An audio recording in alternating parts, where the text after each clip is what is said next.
Mari kita bersama-sama satukan hati, kita tundukkan kepala, kita menutup mata.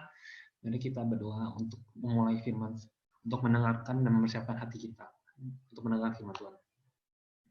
Ya Tuhan, terima kasih Tuhan atas kabulkan dari Tuhan. Terima kasih Tuhan pada hari ini kami masih diberikan kesempatan untuk mendengarkan firman-Mu dan kebenaran-Mu ya Tuhan. Ya Tuhan, tolong ya Tuhan, semoga kiranya Engkau mencerahkan kami ya Tuhan akan khotbah pada hari ini Tuhan. Semoga khotbah ini dapat menjadi berkat Tuhan untuk diri kami ya Tuhan, bagi setiap dari kami ya Tuhan. Terima kasih ya Tuhan. Dalam nama-Mu Tuhan Yesus saya berdoa syukur. Haleluya. Amin.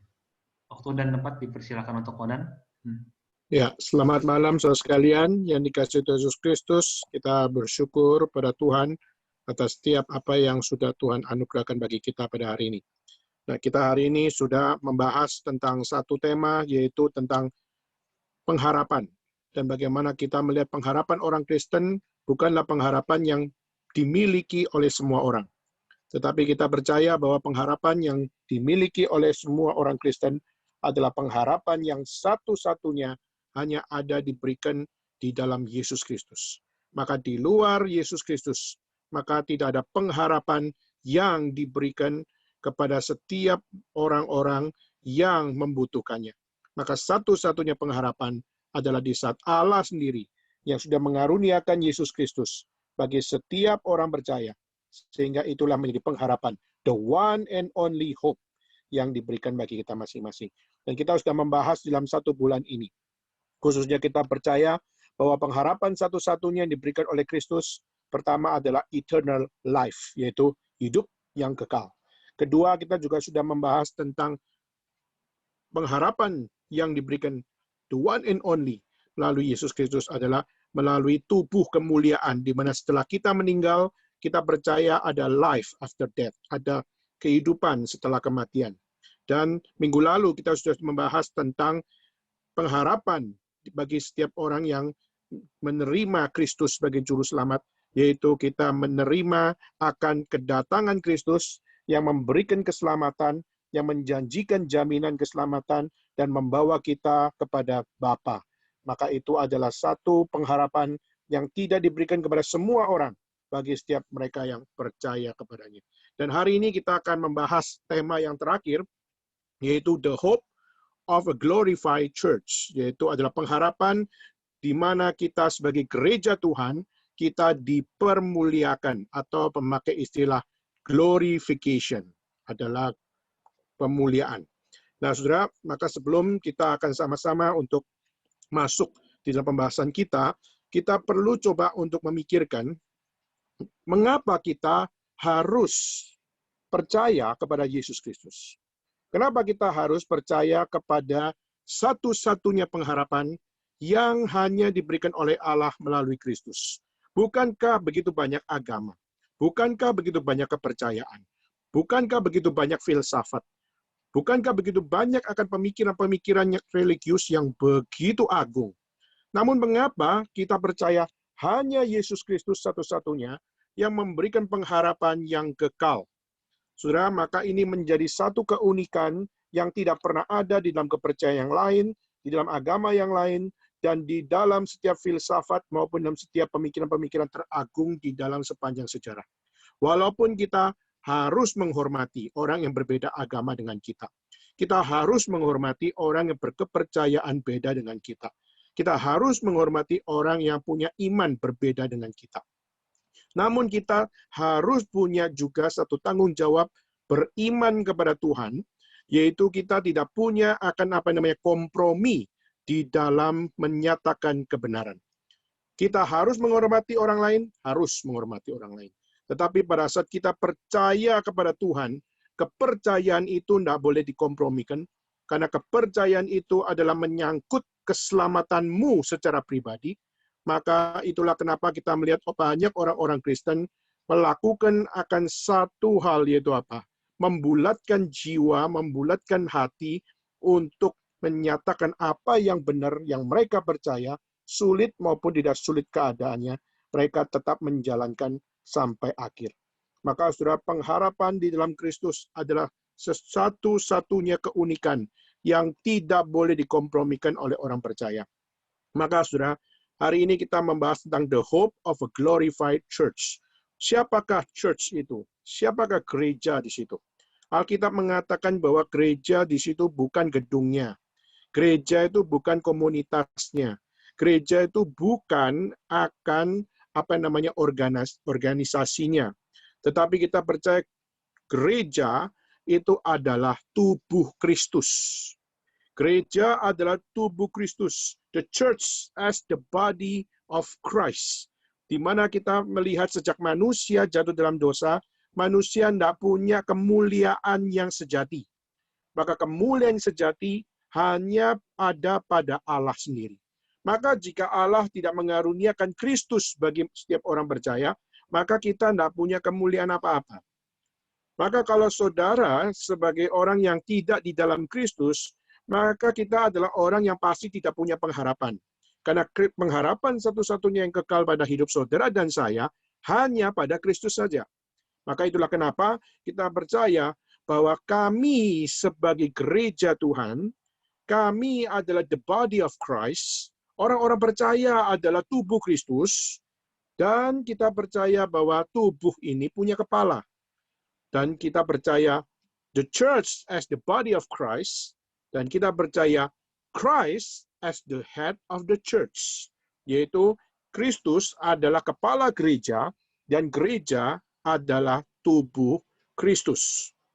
Maka saudara, itulah kenapa hari ini kita belajar untuk memahami what is the hope of a glorified church. Apa pengharapan sebagai gereja Tuhan yang menerima pengharapan yang kekal, yang sejati itu. Maka saya sebelum akan menyampaikan kebenaran firman Tuhan, kita sama-sama sekali lagi tunduk kepala kita berdoa. Sekali lagi ya Tuhan, mampukan hamba-Mu untuk dapat menyampaikan kebenaran dengan benar, dan juga kami mohon kepada Tuhan, bila Engkau sendiri yang juga memimpin, supaya melalui online ini sekalipun, kami semua dapat dengan fokus, kami semua dapat dengan teratur, dan kami dapat dengan hikmat bijaksana mengikuti dari awal sampai akhir dengan hikmat bijaksana yang benar. Mohon Tuhan yang jadikan kami anak-anak Tuhan yang setia dan yang senantiasa dibentuk di dalam kebenaran-Mu. Terima kasih ya Tuhan, kami bersyukur, berterima kasih, menyerahkan semua dalam nama Yesus Kristus. Kami bersama-sama berdoa dan mengucap syukur. Amin. Saudara, apa yang menjadi pembelajaran kita untuk mengerti sebagai gereja Tuhan, bagaimana saudara dan saya dapat menjadi seseorang yang menemukan satu keyakinan di dalam pengharapan sebagai orang percaya. Maka saudara, poin pertama, saya akan membuat beberapa poin. Dan poin yang pertama adalah kita mempercayai bahwa gereja Tuhan adalah tubuh Kristus, dan Kristus adalah tubuh gereja, dan semuanya ini hanya dapat terjadi di dalam Kristus. Maksudnya apa? Kalau kita menjadi seorang yang percaya kepada Tuhan, tapi kita tidak pernah di dalam Kristus, maka kita akan menjadi gereja yang tidak punya kepala, alias kita adalah gereja yang mati. Maka Kristus menjadi poin yang krusial, Kristus menjadi poin yang penting luar biasa, bagaimana saudara dan saya di dalam Kristus, saudara baru bisa memiliki pengharapan di dalam setiap kita. Saya mengajak saudara membuka beberapa ayat. Pertama, saya ingin kita membuka dalam Ibrani pasal 2 ayat 10. Saya minta Gilbert bacain. Ibrani pasal 2 ayat 10.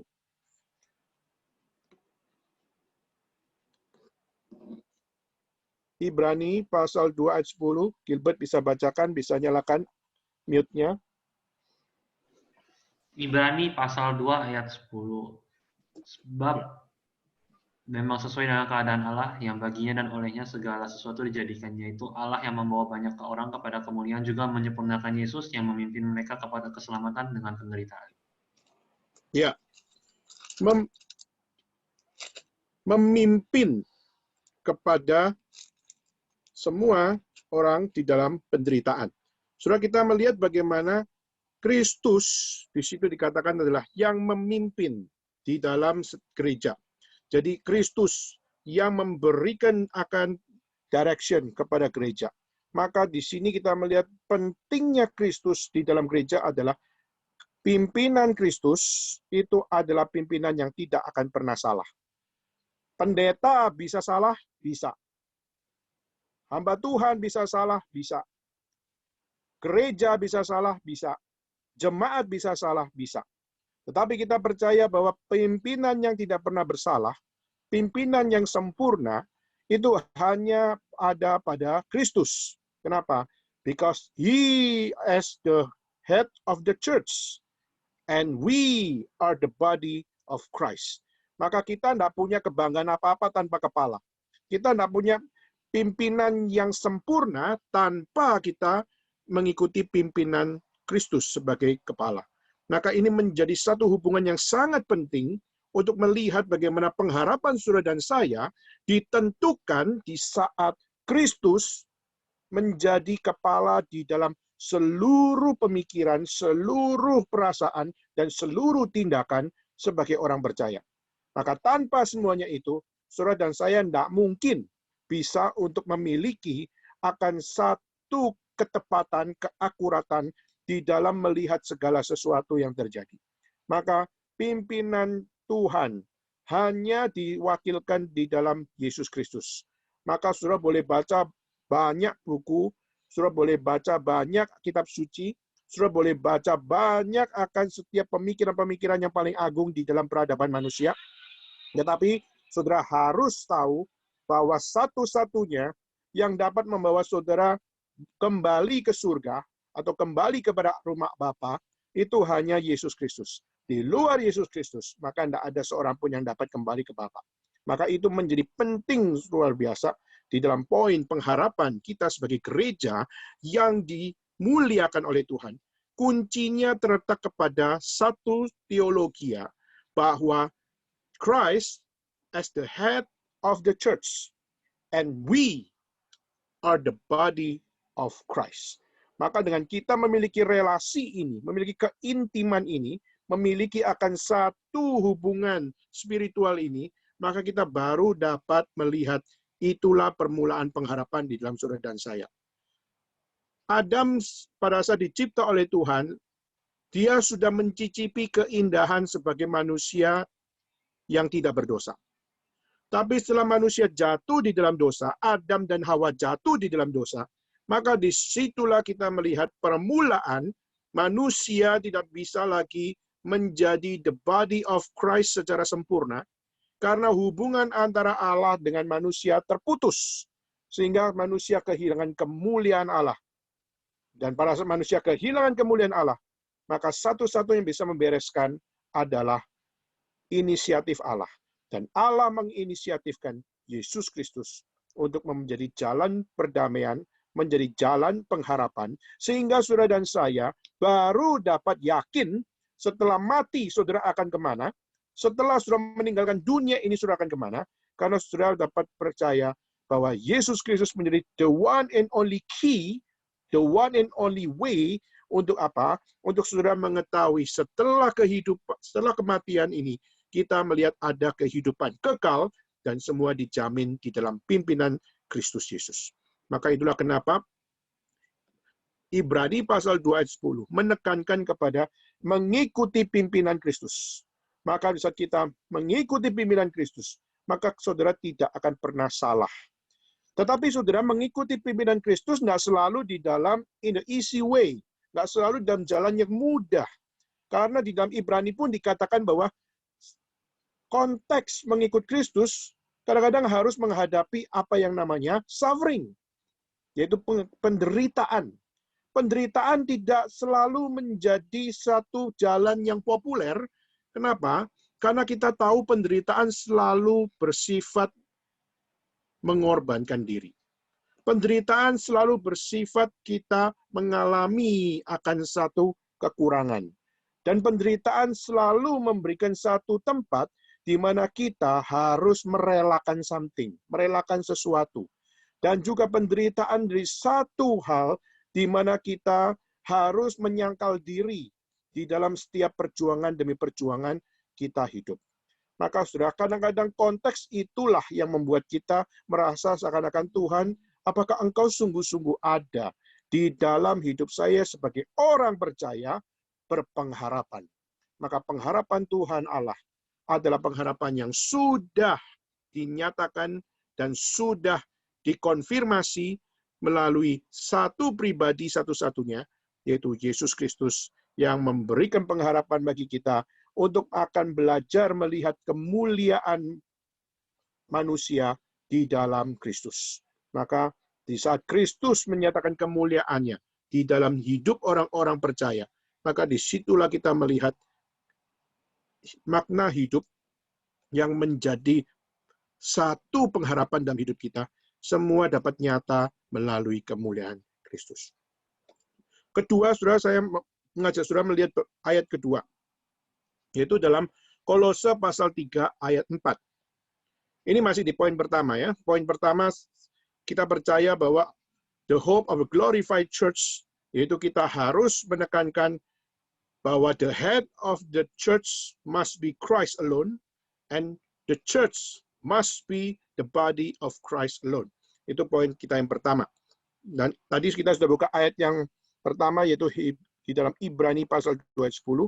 Kedua, saya minta Nelson bacakan Kolose pasal 3 ayat 4. Kolose pasal 3 ayat 4. Kolose pasal 3 ayat 4.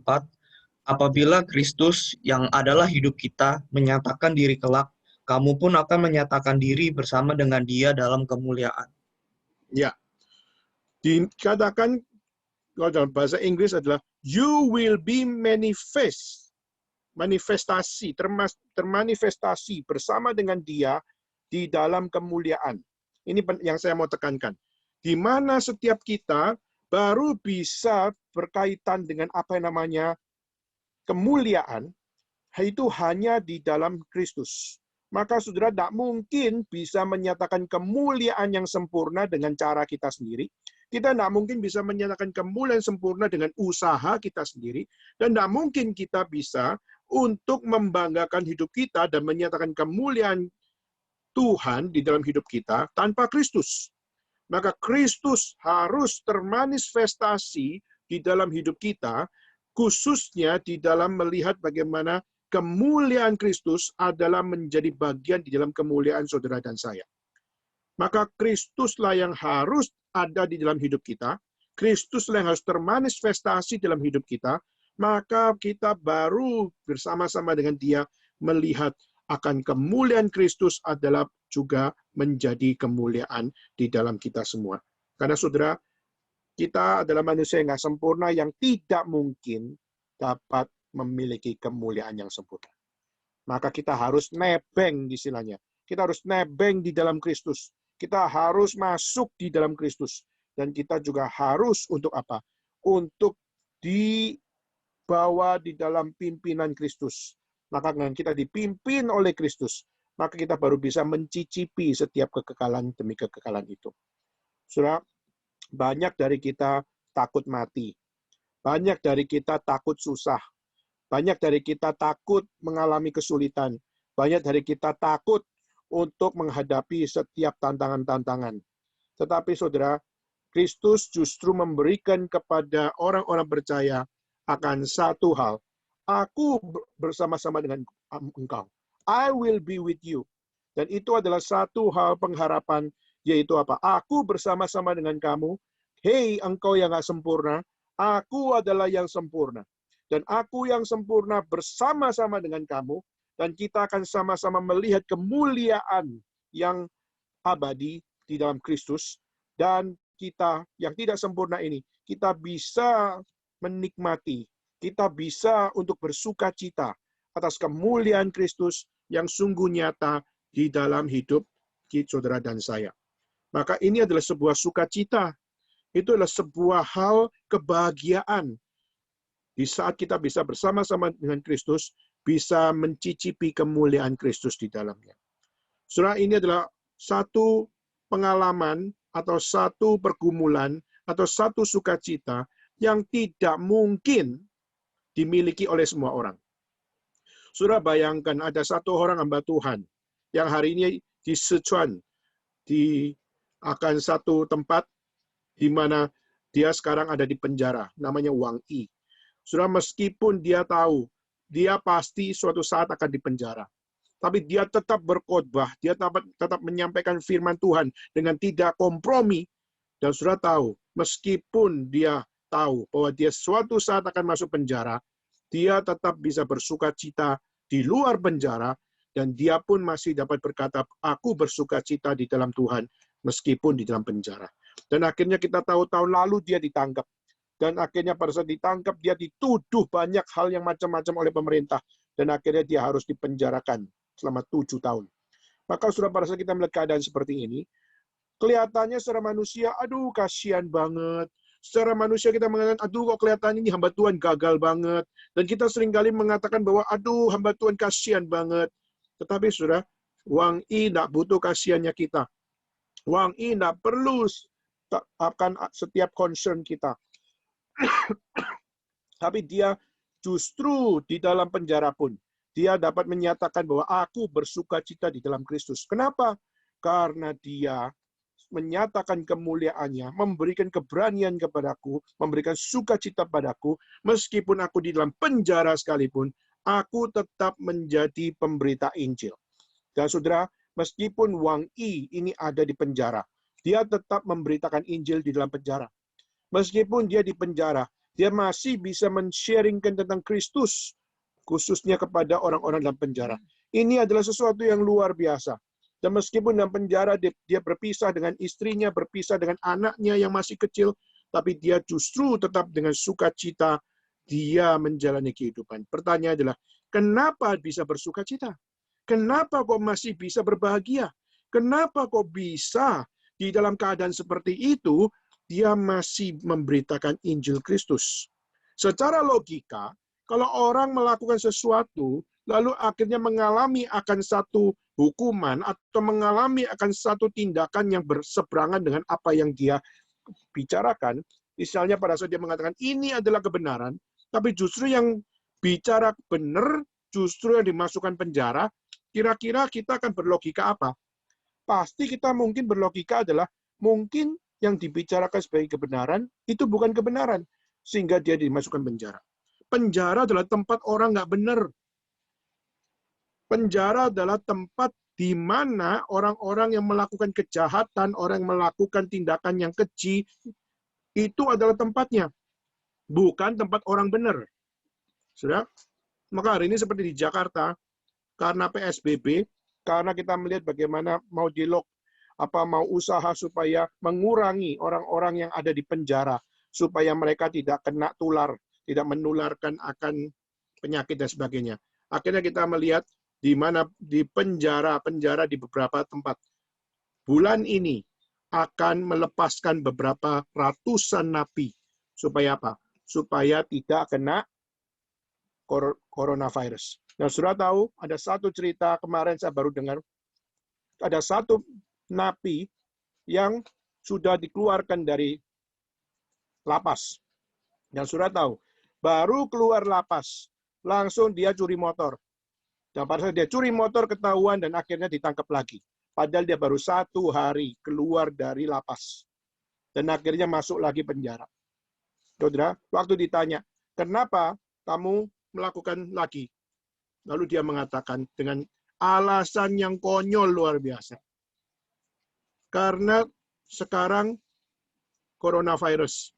Semua tidak berani tangkap. Semua tidak berani dekat. Semua social distancing. Maka kalau saya curi barang, pasti saya dibiarkan mencuri. Kenapa? Nggak ada yang berani mendekati. Kenapa? Social distancing. Pikirannya begitu sempit. Udah, dan akhirnya waktu ditangkap, dimasukkan lapas lagi, maka semua tertawa. Kenapa? Karena usaha. Justru lapas atau lembaga pemasyarakatan justru untuk tempat mendidik orang untuk tidak jahat. Mendidik orang untuk tidak melakukan hal yang tidak berguna lagi, justru menjadi tempat apa? Menjadi tempat bagi orang untuk kedua kalinya, untuk ketiga kalinya, untuk keempat kalinya, untuk bisa masuk ke dalam penjara. Kenapa? Karena penjara tidak pernah mengajarkan sesuatu. Karena penjara tidak melakukan akan apa yang sepatutnya diajarkan kepada penghuni lapas. Sudah? Ini adalah sesuatu yang memalukan, saudara. Ini sesuatu yang menunjukkan bahwa apa? Hukum belum ditegakkan dengan benar di Indonesia. Ini menunjukkan bahwa di satu negara yang bertuhan, di satu negara yang berkemanusiaan, tetapi justru belum punya keadilan yang benar. Dan belum punya akan satu hal, pendidikan yang benar. Sehingga ini menjadi satu hal yang sangat-sangat bahaya, khususnya di negara kita Indonesia. Kalau semuanya tidak mau mengikuti akan apa yang menjadi hukum yang paling sempurna. Saudara, maka kita harus bersyukur di Indonesia kita adalah negara yang berketuhanan kepada Tuhan yang Maha Esa. Tetapi sudah memang sayang sekali, justru banyak orang-orang yang paling bodoh di Indonesia adalah orang-orang yang beragama. Berapa banyak orang yang berjubah agama justru menunjukkan kebodohannya. Bukan cuma Islam, Kristen pun sama. Maka kita melihat ini adalah satu hal yang harus disadari. Jika kita semua sebagai orang yang beragama, tapi kita tidak punya akan kesadaran untuk mengikuti pimpinan yang sempurna, maka saudara saya akan terus mengulangi kesalahan yang sama, sehingga there is no hope in your life, in our life. Saudara, maka tadi Ibrani pasal 2:10 mengatakan bahwa ikuti pimpinan Kristus, meskipun menderita sekalipun, tapi di saat kita mengikuti pimpinan Kristus, that is the only way. Dan juga dikatakan bahwa kamu baru bisa dapat melihat kemuliaan Tuhan kalau kamu mengalami Kristus di dalam hidupmu. Mengalami manifestasi Kristus, yaitu Kristus hidup di dalam engkau, firman-Nya hidup di dalam engkau, dan kita sama-sama dapat mencicipi kemuliaan Tuhan melalui apa yang Dia kerjakan di dalam kehidupan saudara dan saya. Maka ini problem terbesar di dalam kehidupan kita semua adalah problem ketuhanan. Atau lebih spesifik lagi adalah problem terbesar kita sebagai orang percaya adalah kita kurang percaya kepada Kristus. Maka Kristus harus menjadi pengharapan terbesar di dalam hidup kita. Kristus harus menjadi pengharapan terbesar di dalam kemuliaannya dalam hidup kita. Maka barulah kita akan menjadi orang yang sungguh-sungguh dapat melihat dengan jelas bahwa hidup saya punya pengharapan karena Kristus sungguh-sungguh adalah Dia yang hidup di dalam saya. Oke, Kolose pasal 1 ayat 27. Saya minta Kristofio bisa bacakan. Kristofio bisa bacain Ya. Kolose pasal 1 ayat 27. Kolose pasal 1 ayatnya yang ke-27. Ya. Kepada mereka Allah mau memberitahukan betapa kaya dan mulianya rahasia itu di antara bangsa-bangsa lain, yaitu Kristus ada di tengah-tengah kamu. Kristus yang adalah pengharapan akan kemuliaan. Ya, saya akan menekankan bahwa rahasia bagi orang percaya adalah apa? Kristus ada bersama-sama dengan kamu. Christ in us has become the hope of glory. Kristus di dalam kita, dan Dia menjadi pengharapan akan kemuliaan Tuhan di dalam hidup saudara dan saya. Maka Ibrani pasal 2 ayat 10, Kolose pasal 3 ayat 4, dan Kolose 1 ayat 27, satu connecting yang sama yaitu apa? Satu connecting yang sama yaitu saudara dan saya harus berada di bawah Kristus. Saudara harus berada di dalam Kristus, dan saudara harus melihat Kristus menjadi hal yang penting di dalam pengharapan kita. Karena tanpa Kristus menjadi pengharapan saudara dan saya, saudara tidak mungkin terbuka mata, saudara tidak mungkin untuk dapat punya kesadaran spiritual yang kekal, dan saudara tidak mungkin dapat mencicipi kekekalan jika saudara tidak percaya bahwa Kristus adalah kepala gereja dan gereja adalah tubuh Kristus. Dan sekali lagi, gereja di sini bukan gedung gereja, gereja di sini bukan akan organisasi, tapi gereja adalah orang-orang percaya. Maka orang-orang percaya itu adalah gereja. Saudara, orang-orang yang percaya dipanggil gereja. Gereja di dalam bahasa asli Yunani adalah eklesia. Eklesia artinya apa? Eklesia adalah yang dipanggil keluar. Yang dipanggil keluar. Keluar untuk apa? Keluar untuk memberitakan Injil. Keluar untuk memberitakan good news. Keluar untuk melayani Tuhan. Dan keluar untuk menyatakan bahwa hanya Kristus satu-satunya jalan kebenaran, hidup yang kekal, maka dialah satu-satunya dapat membawa saudara kembali kepada Bapa. That is our hope. Itulah pengharapan kita bersama. Maka tanpa Kristus menjadi the head of the church and we as the body of Christ, maka kita tidak mungkin memiliki pengharapan di dalam kemuliaan Tuhan. Itu yang pertama, saudara. Kedua, kita mempercayai bahwa Kristus memberikan akan glorification kepada setiap orang percaya di dalam kehidupan sebagai orang yang menerima anugerah Tuhan. Jadi, saudara dan saya baru bisa menikmati kemuliaan di saat kita bersama-sama di dalam Kristus, kita bersama-sama disatukan di dalam Kristus, dan kita bersama-sama di dalam kemuliaannya, kita di-planningkan oleh Tuhan, atau kita diatur oleh Tuhan. Maka kita bisa di dalam Kristus, kita bisa di dalam Dia, itu semua adalah harus berasal dari permulaan ide atau planning dari Allah sendiri. Nah, saya ngajak saudara buka satu ayat. Saya ajak saudara buka dalam 1 Korintus pasal 2, ayat yang ke-7. 1 Korintus 2, ayat yang ke-7, saya minta saudara Agus untuk membacakannya. Saudara Agus. 1 Korintus 2 ayat 7 kodenya. Ya. Tetapi kami memberitakan ialah hikmat Allah yang tersembunyi dan rahasia yang sebelum dunia dijadikan telah disediakan Allah bagi kemuliaan kita. Oke, sekali lagi bacain. Sekali lagi. Tetapi kami yang beritakan ialah hikmat Allah yang tersembunyi dan rahasia yang sebelum dunia dijadikan yang telah disediakan Allah bagi kita. Yang disediakan Allah bagi kemuliaan kita gitu. Ya. Saudara, yang kedua yang saya mau bicarakan adalah pengharapan bagi kita sebagai gereja yang dimuliakan oleh Tuhan. Yang pertama tadi kita percaya bahwa Christ must be the head of the church and the church must be the body of Christ. Kedua, saudara, kita adalah orang yang harus menyadari pengharapan di dalam Kristus. Kenapa, saudara?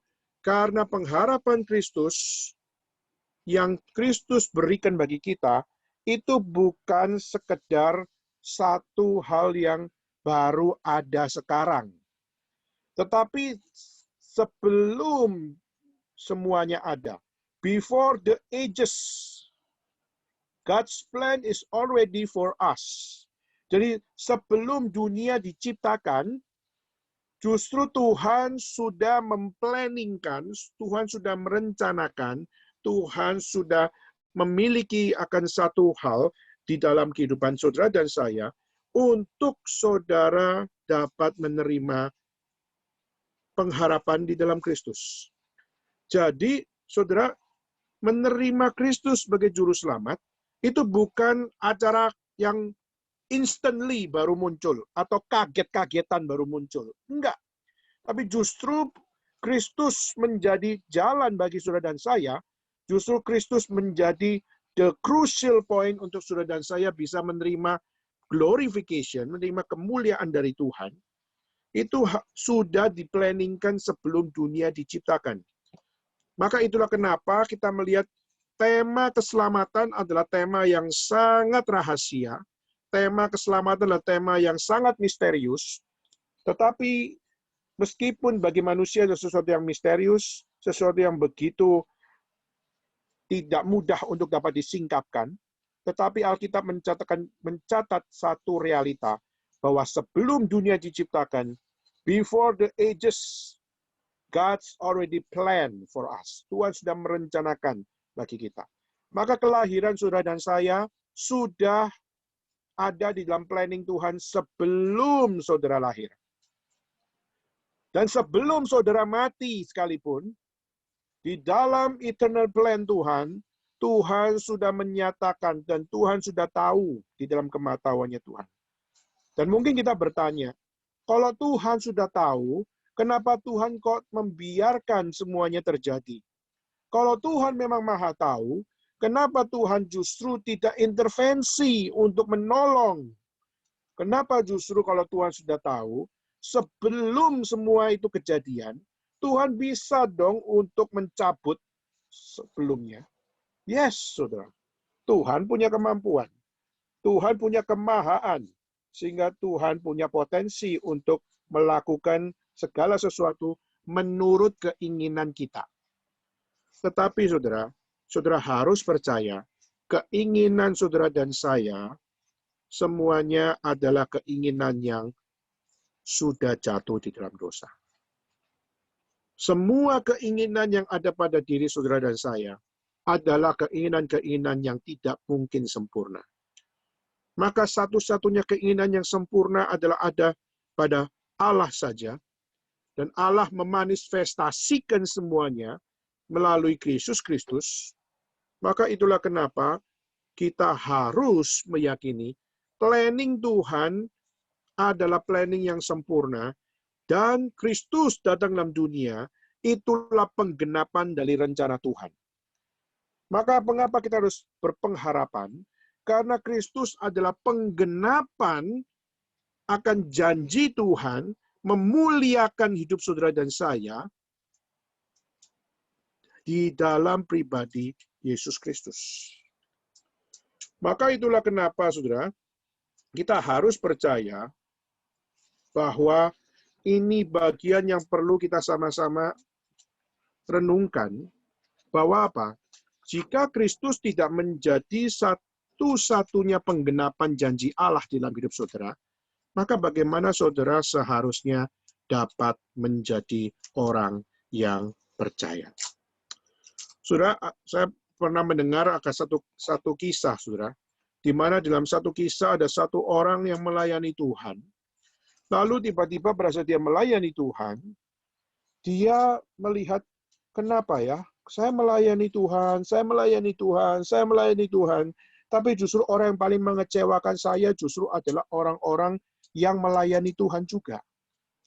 Jadi yang melukai hati saya, yang membuat saya marah, yang membuat saya kecewa, yang membuat saya merasa seakan-akan kerohanian saya mundur, itu bukan orang di luar, tapi justru adalah orang sendiri. Dan orang itu mengatakan bahwa apa? Justru orang yang paling melukai hati saya adalah orang-orang sendiri. Maka saudara, dia seorang anak kecil, umur 15 tahun atau 16 tahun, lalu akhirnya dia melihat orang tuanya, dia melihat akan kakaknya, lalu dia melihat cicitnya, dia melihat setiap orang-orang ada sekelilingnya, lalu setelah dia melihat, dia merasa bahwa keluargaku bukan orang baik-baik. Meskipun dia pergi ke gereja, tapi dia bukan orang baik. Dia pergi ke gereja, tapi dia bukan orang benar. Yang lebih tepat adalah mereka adalah orang-orang munafik. Lalu dia juga pergi ke gereja. Lalu dia setiap kali masuk gereja, keluar gereja, dia bersalaman. Dan dia bersalaman dengan siapa? Dia bersalaman dengan orang-orang yang menjadi penatua di sana. Atau orang yang menjadi elder, yang menjadi tua-tua di sana. Dan dia bersalaman. Setiap kali bersalaman melihat senyumnya dari para penatua, senyumnya dari aktivis gereja, semuanya adalah senyum-senyum yang kelihatannya menyatakan surga. Tetapi saudara, waktu dilihat pada hari-hari Senin sampai Sabtunya, pada saat dia sengaja mau melihat satu orang ini, lalu akhirnya dia mengikuti kemana saja orang itu pergi. Dari rumahnya dia pergi ke toko mana, lalu dari toko itu dia pergi kemana lagi, dan dia ikuti dengan naik sepeda, saudara. Dan pada satu saat di mana tiba-tiba di satu sore dia mengikuti akan satu orang yang adalah majelis gereja. Dan sampai pada saat dia sampai di satu rumah, dan akhirnya pada saat di satu rumah itu mobil itu berhenti, dia pun juga berhenti, dan akhirnya dia menunggu, dia kemana nih? Dan sudah akhirnya terlihat satu hal, yaitu apa? Dia mengunjungi akan rumah bordir. Dia mengunjungi akan satu rumah tempat pelacuran. Dan pada saat dia pergi ke situ, masuk ke dalam, dan akhirnya bersenang-senang di situ. Lalu di situ dia melihat, coba lihat, ini loh orang Kristen. Ini loh yang namanya penganut Yesus Kristus. Ini loh yang namanya orang yang berpengharapan. Inikah gereja yang dimuliakan, yang akan dimuliakan?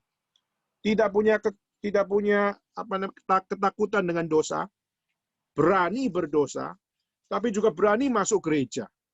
Berani masuk gereja, berani juga menggunakan mulutnya untuk senyum dengan menyatakan ini adalah senyum surgawi. Pelayanan surgawi. Tapi di satu sisi yang lain berani melakukan dosa yang sangat-sangat melampiaskan nafsu. Saudara, akhirnya dia marah hatinya. Lalu akhirnya dia melakukan hal yang jahat. Akhirnya dia datengin, lalu akhirnya dia gembosin mobil dari om tersebut. Supaya apa? Supaya dia kapok lu. Orang percaya, tapi kamu justru adalah orang yang justru tidak seperti yang kau imani. Lalu surat dia langsung marah. Dan dia pulang ke rumah. Lalu sejak itu dia mengatakan, from today, mulai hari ini, saya tidak akan untuk menjadi orang Kristen. Saya tidak akan menjadi orang Kristen lagi. Dan saudara, setelah dia mengatakan itu, dia mengambil salib, lalu dia patahkan. Dan dia mengatakan, saya tidak mau jadi orang munafik. Saya lebih baik jadi orang yang jujur. Saya tidak bisa berbuat baik. Saya tidak bisa berbuat seperti firman Tuhan. Maka saya hanya bisa berbuat sesuai nafsu. Saya cuma bisa berbuat sesuai dengan apa yang saya suka. Saya tidak bisa melakukan apa yang Tuhan suka. Maka saya mulai hari ini, saya tidak lagi menjadi Kristen. Dan saudara tahu, dia tidak lagi menjadi Kristen, sekarang dia menjadi apa? Akhirnya dia mengatakan, saya mau memuja diri saya sendiri. Saya mau memuja akan iblis. Saya mau memuja setan. Kenapa? Dia lebih jujur daripada setiap malaikat-malaikat yang lain. Dia adalah orang yang lebih jujur daripada orang-orang Kristen yang ada di sekeliling. Dia mengatakan, orang-orang Kristen di dalam gereja semua munafik. Maka dia mengatakan, saya lebih baik menjadi orang yang jujur berbuat dosa daripada saya menjadi orang yang berkata, saya orang Kristen mengikut Kristus, tapi sambil tangannya berkotor ria dengan nafsu dan sebagainya. Nama orang ini adalah Anton LaVey. Dan dia adalah pendiri gereja setan. Dan pada saat dia yang dulunya Kristen, karena kecewa sama orang Kristen, akhirnya dia mendirikan Satanic Church. Dan pada saat dia mendirikan Satanic Church, maka dia menjadi orang yang mengajak orang lain untuk lihat. Saya paling tidak nggak munafik kayak orang Kristen. Paling tidak saya jujur bahwa saya adalah orang yang hidup dengan nafsu saya. Maka segala sesuatu yang dilakukan dengan nafsu, itulah kejujuran saya. Saya tidak munafik, saya adalah orang yang jujur, bahwa saya orang yang berdosa. Dan melakukan dosa, dan terus untuk hidup di dalam nafsu. Saudara, pada saat saya dengar kisah ini waktu saya SMA, dan waktu saya gumulkan ini, saya menyadari satu hal. Saya menyadari bahwa Kristus adalah pengharapan bagi orang Kristen. Kristus adalah pengharapan bagi orang-orang percaya. Tetapi, saudara, jika orang-orang percaya tidak mempercayai Kristus di dalam every detail on your life, every detail in your area of life, maka, saudara, kita akan jadi orang munafik. Betul Anton LaVey berkata, jika lebih baik kami jadi orang yang berdosa, dan jujur kami berdosa, daripada kami mengatakan, I am the follower of Christ, tapi tanganku berdosa. Saudara, ini menjadi satu review yang harus kita sama-sama baca dalam hidup kita masing-masing. Tuhan sudah menjadikan kita akan orang berdosa yang menerima keselamatan melalui Yesus Kristus. Dan itu sudah diplanningkan sebelum kita lahir. Sebelum dunia dijadikan. Maka berarti kita melihat bagaimana Kristus sudah memberikan yang terbaik. Allah sudah menghadirkan yang terbaik kepada saudara dan saya. Tapi kalau kita masih degil hati, tetapi kita kalau masih dengan satu hal, kita menjalani hidup hanya dengan kemauan sendiri, tanpa kita mengoreksi diri dan mau hidup lebih benar di hadapan Tuhan. Maka saudara, seperti yang dikatakan oleh Anton LaVey, kita hanyalah para munafik-munafik yang berjubah agama. Maka saudara, God's plan already written to us. Kita sudah direncanakan oleh Tuhan untuk menjadi orang-orang berpengharapan. Maka jangan saudara dan saya terus mengulangi kesalahan-kesalahan yang sama untuk menghujat Tuhan atau mempermalukan nama Tuhan atau mengotori hidup saudara dan saya hanya untuk keinginan sendiri. Saudara, Tuhan mengasihi saudara dan Tuhan memberikan Kristus bagi kita untuk kita bisa mencicipi kemuliaannya dan semuanya sudah di dalam planning Tuhan.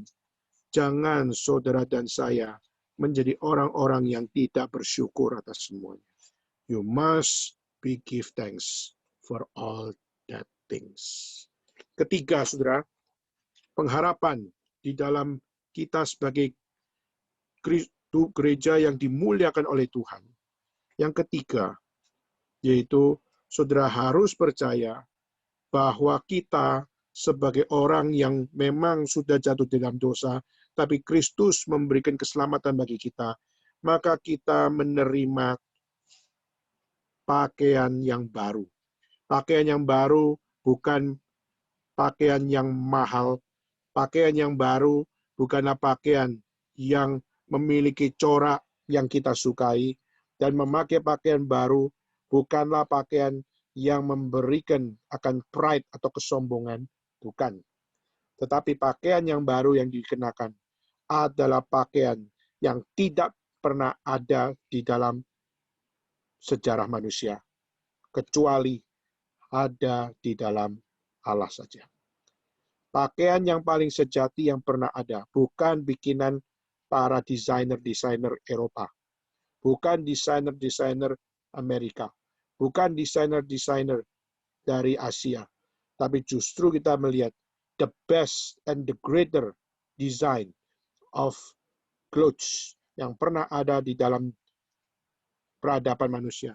Tidak ada satupun yang dapat menandingi apa yang namanya pakaian kemuliaan yang diberikan oleh Tuhan.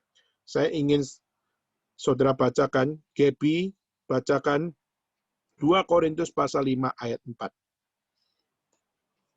2 Korintus pasal 5 ayat 4. 2 Korintus pasal 5 ayat 4. Sebab selama masih diam di dalam kemah ini, kita mengeluh oleh beratnya tekanan. Karena kita mau mengenakan pakaian yang baru itu tanpa menanggalkan yang lama, supaya yang fana itu ditelan oleh hidup. Ya. Di pasal 5 ayat 4 dikatakan, sebab selama masih diam di dalam kemah ini, kita mengeluh oleh beratnya tekanan. Kemah itu mana? Kemah itu digambarkan adalah seperti kita di dalam dunia ini. Dunia ini adalah kemah. Dan saudara dan saya itu seperti muzavir. Saudara dan saya itu seperti traveler. Dan saudara dan saya itu berpindah-pindah. Dan rumah kita bukan di sini. Kita hanya seorang traveler. Kita adalah seorang musafir. Dan kita berpindah-pindah dengan kemah. Maka sebab selama masih diam di dalam kemah ini, kita mengeluh akan beratnya tekanan. Kita di China, kita bisa mengeluh. Kita di Indonesia, kita bisa mengeluh. Kita dimanapun, kita bisa mengeluh. Saudara, tetapi sudah satu kalimat. Karena kita mau mengenakan pakaian yang baru tanpa menanggalkan yang lama, supaya yang fana itu ditelan oleh hidup. Maka saudara, di sini adalah satu hal, bagaimana glorification itu adalah the resurrection of our bodies to eternal glory.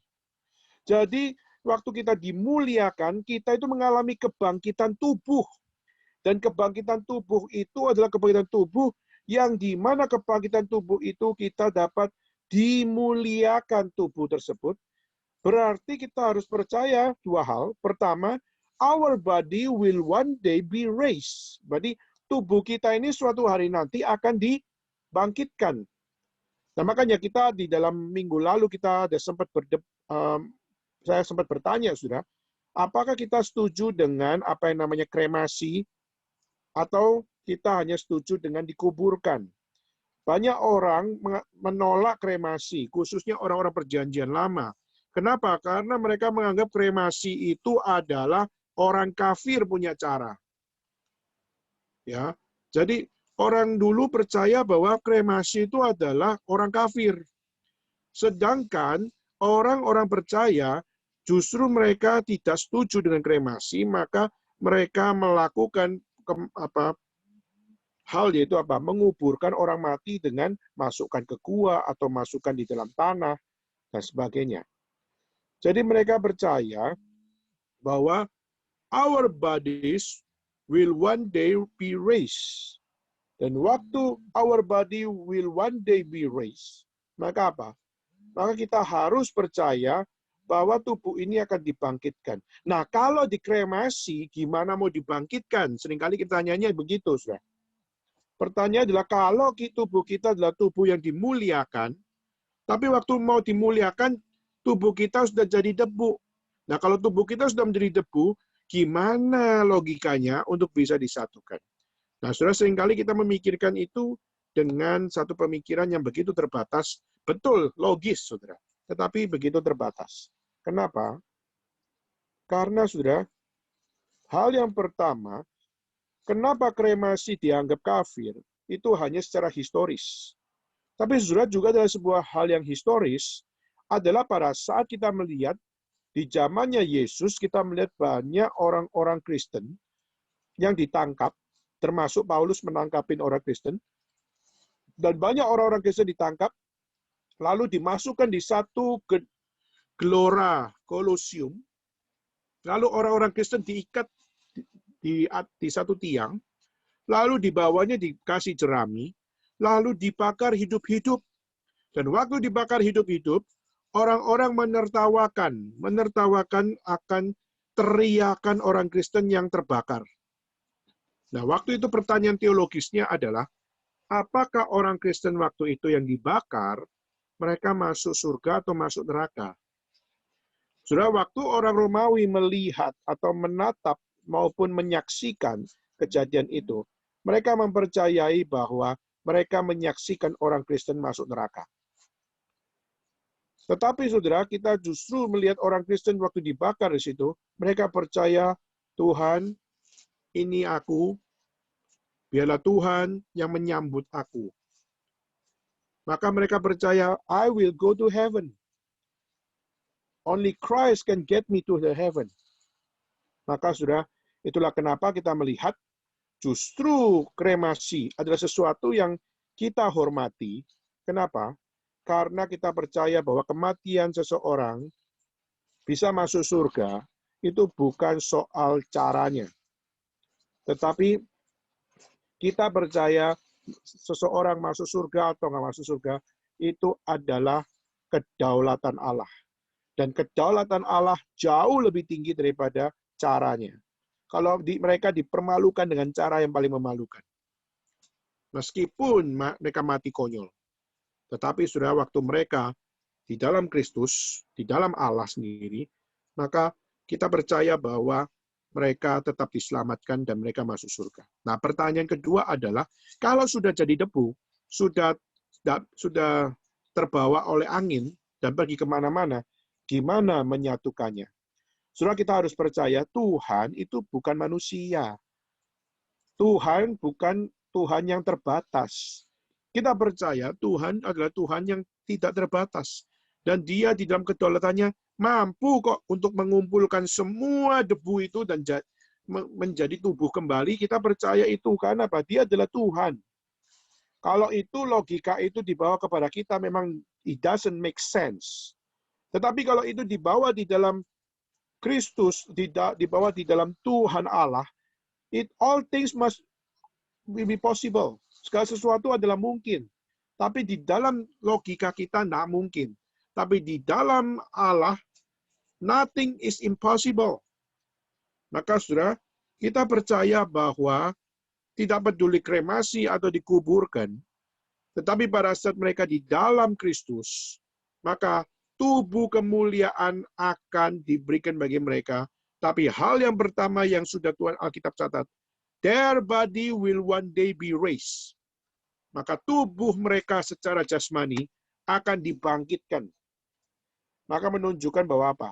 Menunjukkan bahwa tubuh itu memiliki identitas. Jadi tubuh itu bukan kayak seperti orang Buddhisme percaya bahwa tubuh itu adalah penjara jiwa. Ya. Kita nggak percaya itu. Kita percaya tubuh yang ada pada saudara dan saya ini bukan prison, ini bukan penjara. Tetapi tubuh ini adalah milik Tuhan yang di dalam waktu Tuhan, kita akan dibangkitkan dalam tubuh kebangkitan, dan kita akan dipakaikan tubuh pakaian kemuliaan. Sehingga apa? Our body will one day be raised, lalu someday kita akan menerima the new clothes dari Tuhan Allah. Yaitu apa? Yaitu pakaian kemuliaan. Dan sehingga waktu kita tubuh sudah dibangkitkan, lalu diberikan pakaian kemuliaan, itu adalah satu pengharapan yang tidak diberikan kepada siapapun, hanya bagi orang yang sungguh-sungguh percaya kepada Tuhan.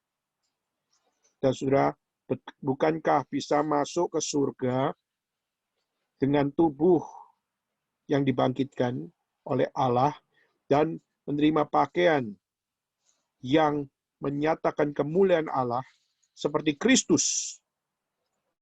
Bukankah ini adalah sebuah pengharapan yang tidak layak kita terima, tetapi itu sungguh ada.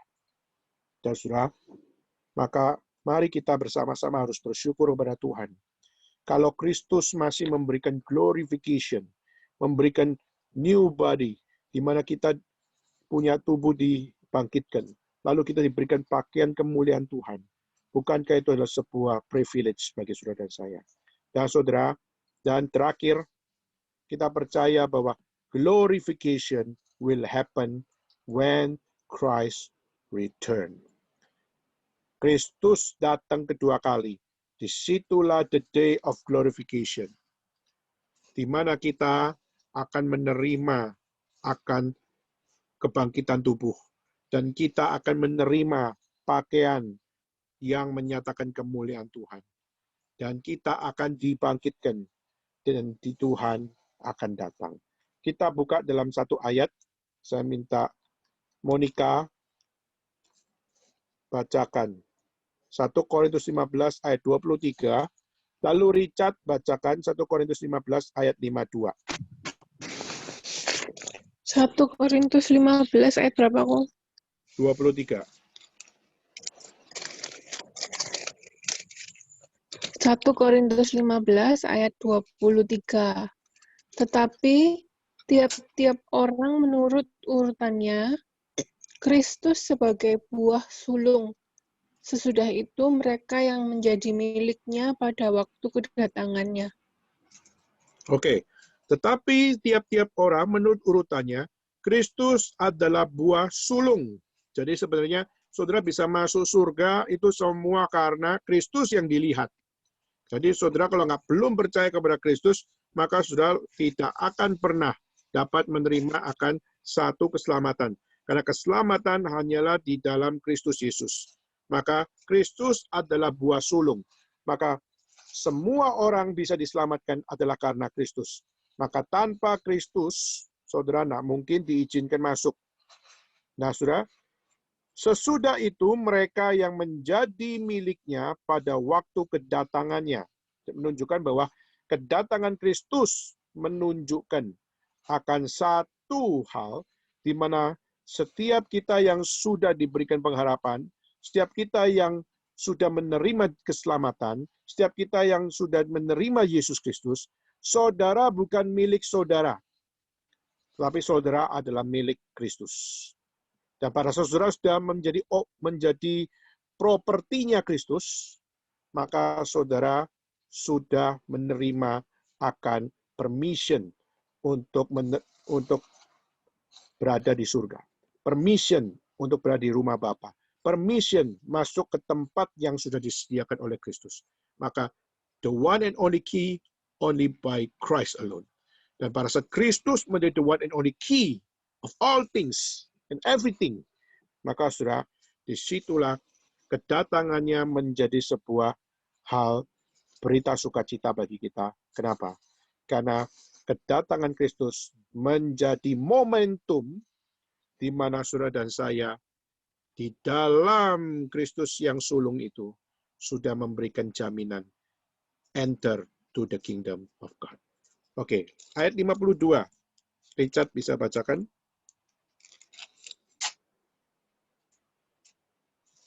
Satu Korintus 15 ayat 52. Ya. Dalam sekejap mata pada waktu bunyi nafiri yang terakhir. Sorry. 51, 52. Oh, sesungguhnya aku menyatakan kepadamu suatu rahasia. Kita tidak akan mati semuanya, tetapi kita semuanya akan diubah dalam sekejap mata pada waktu bunyi nafiri yang terakhir. Sebab nafiri akan berbunyi dan orang-orang mati akan dibangkitkan dalam keadaan yang tidak dapat binasa dan kita semua akan diubah. Oke, saudara, kita tidak akan mati semuanya. Apa maksudnya, saudara? Tidak akan mati semuanya menunjukkan bahwa tubuh ini tidak semuanya akan hancur. Tapi ada dari mereka yang tubuhnya masih ada yang tubuhnya mungkin sudah hancur. Kenapa, saudara?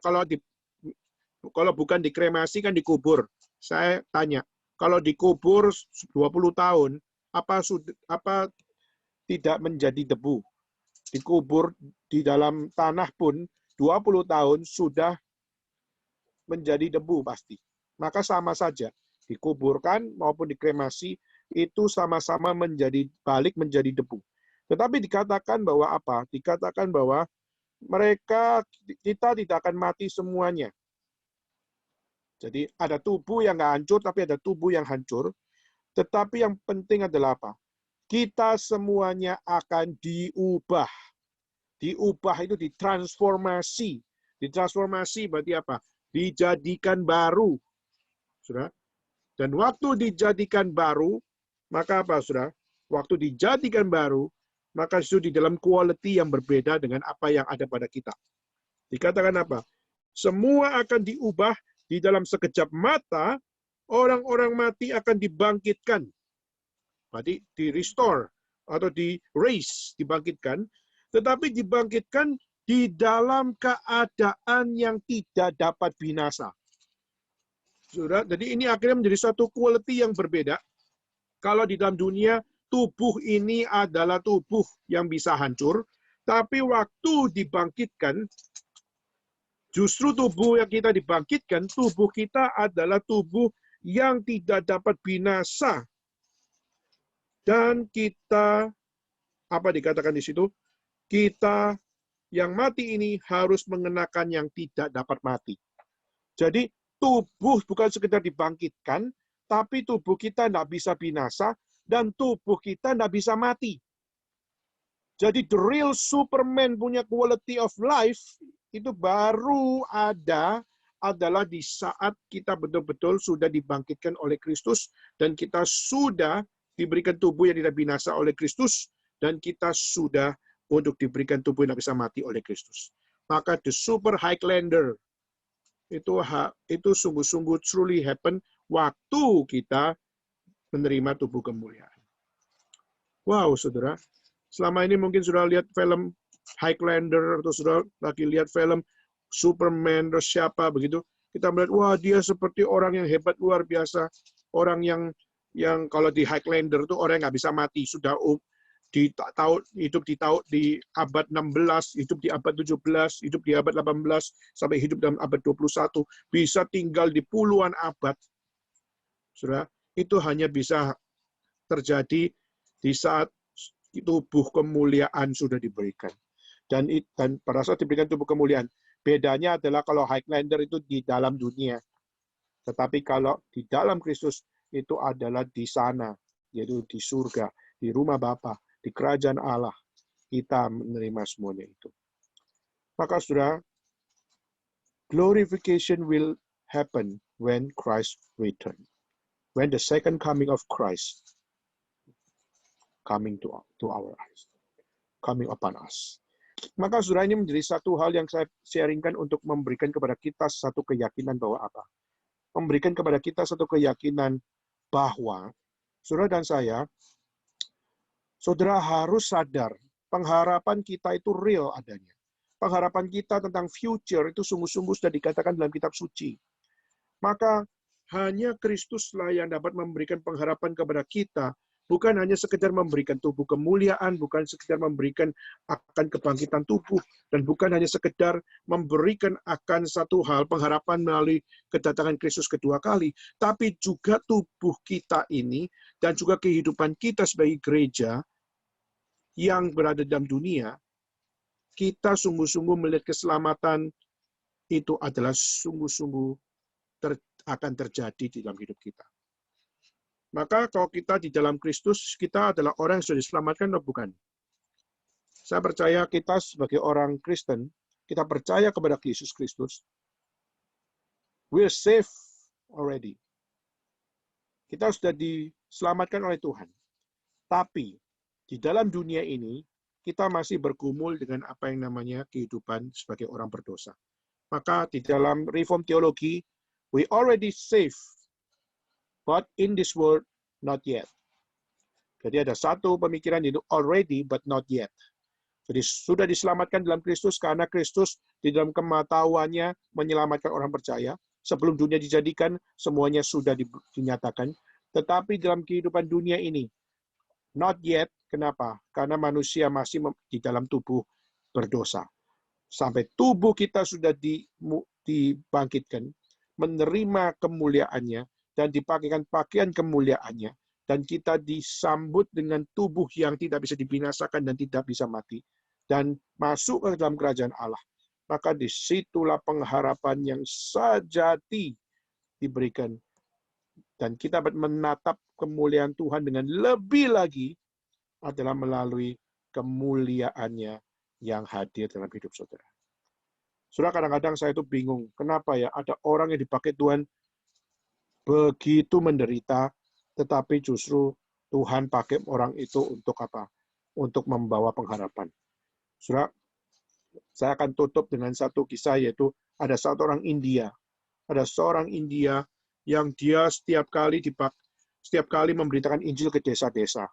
Dan satu kali dia melihat di atas satu gunung, itu ada satu kampung di situ. Tapi untuk sampai ke sana, dia harus menapaki terjalnya akan batu-batu. Dia harus menaiki batu-batu yang sangat curam dan juga penuh tajam-tajam, sehingga waktu zamannya orang itu hidup, dia nggak punya sepatu. Maka dia dengan kaki telanjang itu dia menaiki terjal-terjalnya batu-batu itu. Sehingga saudara tahu, dia waktu pergi ke sana, itu kakinya luka, semuanya berdarah, semuanya infeksi, dan sebagainya.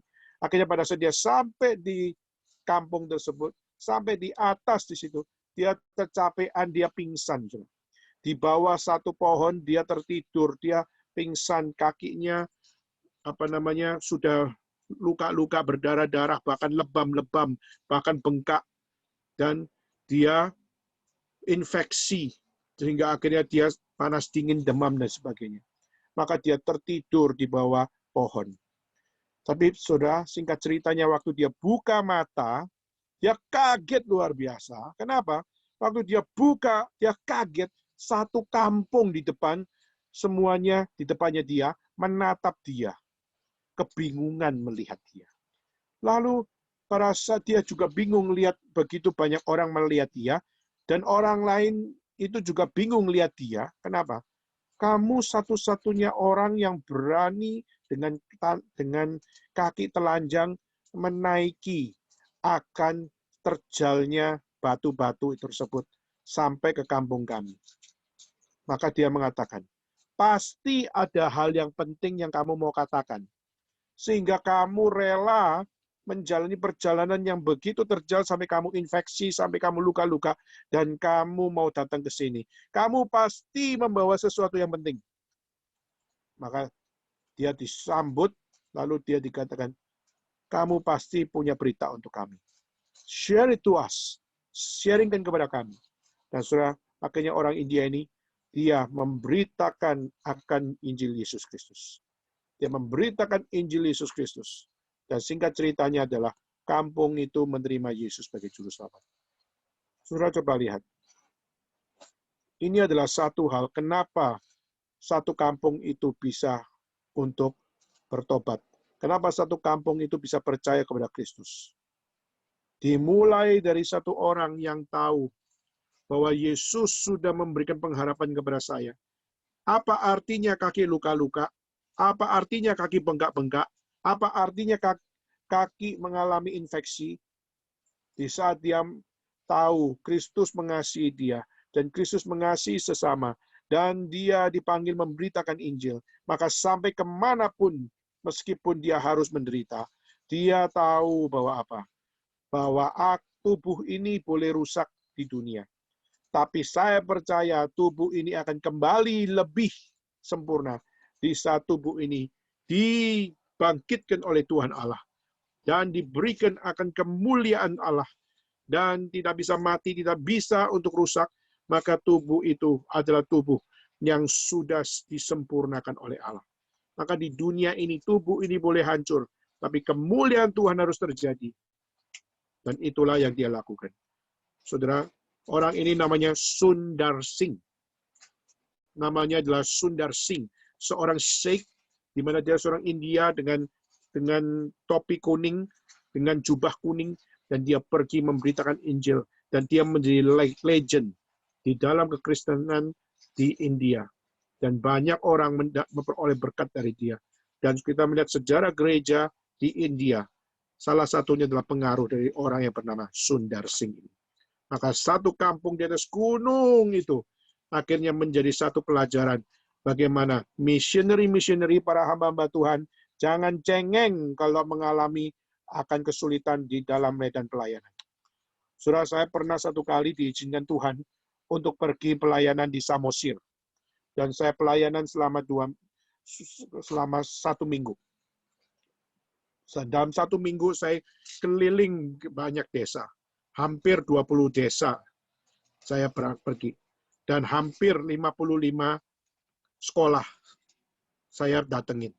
Dan saudara, di situ saya bertemu dengan para kepala sekolah, saya bertemu dengan siswa-siswa SMA, SMP, SD, lalu saya bertemu dengan para guru-guru, saya bertemu dengan kepala daerah, kepala desa, dan ketemu dengan begitu banyak orang. Dan saudara, dan di situ saya memberitakan akan Kristus. Dan pada saat itu saya dikasih satu mobil. Untuk apa? Untuk pergi ke tempat-tempat yang susah dijangkau. Dan saudara, ada satu tempat yang saya lupa namanya, di mana kami naik mobil menuju ke satu tempat di atas gunung di daerah Samosir.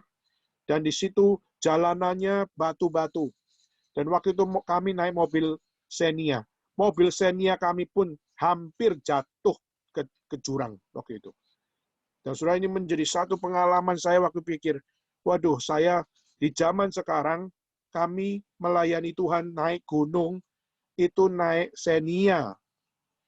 Zaman dulu orang memberitakan Injil, naik gunung, naik apa? Nggak ada alat-alat untuk mendaki gunung. Nggak ada alat-alat untuk bisa mendukung transportasi ke atas gunung. Mereka semua menapaki setiap tapak-tapak. Kami aja naik Xenia, naik ke gunung, untuk hanya menemui 30 orang. Hanya untuk menemui satu sekolah 20 orang. Lalu menemui orang-orang yang ada di kampung, di warung 10 orang. Dan itu sungguh-sungguh terjadi, saudara. Dan waktu bertemu dengan mereka, satu sisi yang lain ada yang masih memberitakan, yang masih percaya pada Injil. Ada orang Kristen yang sudah jenuh. Ada orang Kristen tapi mereka sudah tidak lagi pergi ke gereja. Waktu saya tanya, gerejamu, Bapak nggak pergi ke gereja kah? Saya tanya, apakah Bapak pergi ke gereja? Tidak. Gereja saya ini, tua saya ini, minuman alkohol saya ini gereja saya. Sudah, saya bilang, kenapa bisa berkata begitu? Saya kecewa sama orang gereja. Gereja semuanya adalah tukang tipu. Saudara, saya bingung sekali. Kenapa bisa tipu? Nah, dia cerita. Maka saya mengatakan bahwa apa? Kalau Bapak kecewa sama orang Kristen, itu lumrah, Pak. Kenapa? Karena orang Kristen juga manusia biasa yang punya salah. Semua manusia, tidak ada seorang pun yang sempurna, Pak. Bapak tidak boleh percaya sama manusia. Bapak tidak boleh percaya kepada setiap orang yang masih bisa punya potensi jatuh dalam dosa. Tapi saudara, saya bilang, Bapak percayalah sama Tuhan yang tidak pernah salah, Tuhan yang tidak pernah jatuh di dalam dosa, dan Tuhan yang sayang sama Bapak sehingga dia mau menebus dosa Bapak. Melalui apa? Melalui dia mati di kayu salib. Pak, hidup cuma satu kali. Jangan sia-siakan. Saudara, waktu saya memberitakan itu kepada dia hanya terdiam sejenak, lalu memberikan teh manis kepada saya. Lalu setelah saya minum teh manis itu, saya mengatakan, Pak, teh ini memberikan kenikmatan kepada saya. Tapi teh ini kenikmatannya hanya sementara, Pak. Kenapa? Karena nanti saya turun gunung, saya nggak ketemu Bapak lagi. Dan waktu saya turun gunung, kenikmatan teh itu akan hilang. Tetapi Pak, kalau Bapak menerima Yesus sebagai Juru Selamat, mungkin di dunia ini kita nggak ketemu lagi, Pak. Saya nggak tahu kapan bisa ke Samosir lagi, Pak. Tetapi, one day, if you believe in Christ, kalau engkau percaya pada Kristus, kita akan ketemu lagi. Do you believe it, Pak? Apakah Bapak percaya? Saudara, dia hanya dengan senyum. Saya bilang, Pak, jangan sia-siakan. Dan saudara, setelah itu saya meninggalkan warung itu, turun. Dan akhirnya, saudara, waktu saya turun di situ, hampir jatuh. Hampir masuk jurang. Kenapa? Karena susahnya batu-batu itu yang dalam perjalanan pulang. Tetapi saudara, melalui perjalanan pulang itu, saya langsung dapat mensyukuri satu hal. Bisa naik gunung dan bisa memberitakan Injil kepada satu tempat yang sulit banget adalah sebuah privilege. Kenapa? Karena someday kamu nggak akan bisa pernah ke sana lagi. Dan waktu kamu sudah sampai di atas sana, apa yang kamu beritakan dan apa yang kamu beritakan itu menggugah orang itu untuk mengingat selama-lamanya bahwa dia mengirim kamu naik ke atas. Saya dipimpin Tuhan naik ke atas adalah karena untuk melihat pengharapan kemuliaan Tuhan masih diberikan bagi mereka. Saya yang dipakai Tuhan pergi ke sana, saya harus bersyukur. Dan orang yang mendengar Injil Tuhan di sana pun harus bersyukur. Karena masih ada orang yang dikirim. Mungkin nggak Samosir tidak akan pernah lagi dikirim lagi orang untuk memberitakan Injil? Mungkin. Saya ke Samosir, saya baru tahu. Not every Christian are pure Christian. Banyak orang Kristen yang ada di Samosir, semua palsu. Mereka cuma secara adat, mereka cuma secara akan penampilan luar, kelihatannya sangat Kristen. Tapi banyak dari mereka hidup sangat-sangat tidak beres. Dan itu adalah satu pengalaman yang waktu saya lihat, dan itu sungguh-sungguh, bukan cuma saya yang lihat. Semua tim penginjilan melihat itu. Malah disitulah satu hal. Injil harus diberitakan bukan cuma di tempat yang tidak ada orang Kristen. Di tempat yang basis orang Kristen pun.